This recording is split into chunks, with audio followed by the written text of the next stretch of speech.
ఏపీలో మరోసారి అధికారంలోకి రావాలని భావిస్తున్న అధికార పార్టీ వైసీపీ సుదీర్ఘ కసరత్తుల తర్వాత 4వ జాబితాను విడుదల చేసింది.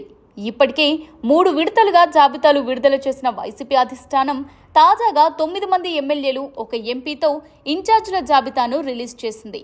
ఈ 9 మంది పేర్లతో కూడిన 4వ జాబితాను మంత్రి బొత్స సత్యనారాయణ ప్రకటించారు. మొదటి జాబితాలో 11, రెండో జాబితాలో 27, మూడో జాబితాలో 21 స్థానాలకు ఇన్ఛార్జీలను వైసీపీ ప్రకటించిన సంగతి తెలిసిందే. తాజాగా ప్రకటించిన జాబితాలో చిత్తూరు ఎంపీ అభ్యర్థిగా రెడ్డప్ప స్థానంలో డిప్యూటీ సీఎం నారాయణ స్వామిని ఇన్ఛార్జిగా నియమించింది. దీంతో 4 విడతల్లో ఎమ్మెల్యే, ఎంపీలు కలిపి 68 మందిని ప్రకటించినట్లయింది.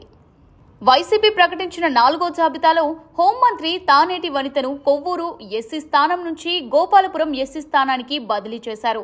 గోపాలపురం ఎమ్మెల్యే తలారి వెంకట్రావును కొవ్వూరు ఇన్ఛార్జిగా నియమించారు.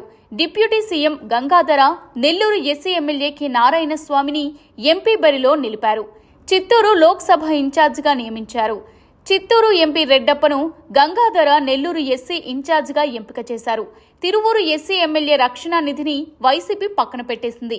సిట్టింగ్ ఎమ్మెల్యేను కాదని ఆయన స్థానంలో ఇటీవలే టీడీపీ నుంచి వచ్చిన మాజీ ఎమ్మెల్యే నల్లగట్ల స్వామిదాస్కు అవకాశం ఇచ్చింది. అలాగే దళితులంటే ప్రభుత్వానికి చులకనంటూ వ్యాఖ్యలు చేసిన సింగనమల ఎస్సీ ఎమ్మెల్యే జొన్నలగడ్డ పద్మావతిని కూడా పక్కన పెట్టేసింది. ఆమె స్థానంలో ఎం వీరాంజనేయులను ఇన్ఛార్జిగా నియమించింది. నందికొట్కూరులో సిట్టింగ్ ఎమ్మెల్యే ఆర్థర్ను కాదని ఆయన స్థానంలో డాక్టర్ దారా సుధీర్ను ప్రకటించింది.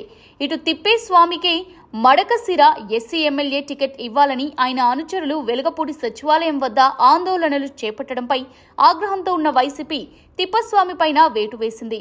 ఆయన స్థానంలో ఈర లక్కప్ప పేరును ప్రకటించింది. కనిగిరి ఎమ్మెల్యే బుర్రా మధుసూదన్ యాదవ్ కు కూడా టికెట్ కేటాయించలేదు. మధుసూదన్ కు బదులుగా నారాయణ యాదవ్ కు అవకాశం ఇచ్చింది. మొత్తంగా 5 సిట్టింగ్ ఎమ్మెల్యేలను తప్పించింది.